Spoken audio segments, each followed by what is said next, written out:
You ever ask someone on the first date to marry you? Or how about, how many children do you want to have? I'm guessing the answer is probably no, and that if you did, it likely didn't go well. Similarly, as a leader, we don't want to be standing up saying, I have no idea what I'm doing, everything's on fire, run for your lives. But we do want you to be vulnerable. It's harder to be vulnerable now than it's ever been. Uncertainty is so high. It's why trust levels are so low. We see the lowest trust levels we've ever seen. And while you want your people to trust you, which means they're willing to be vulnerable to you, it's hard.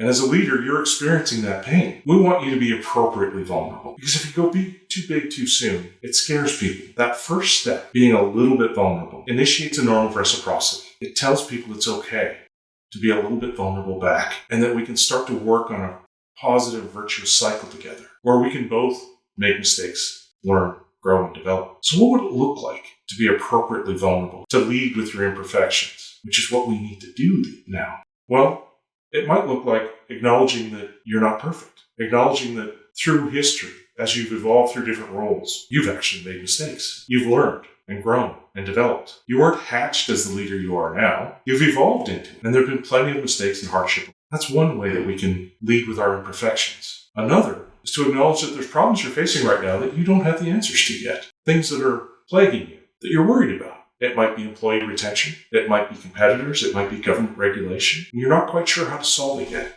Asking for help is a way to make yourself just a little bit vulnerable, showing people that you're not perfect, that it's okay for them not to be perfect as well. So when we lead with our imperfections, we want to be appropriately vulnerable, a small bit at first, to allow others to reciprocate and not feel overwhelmed or afraid.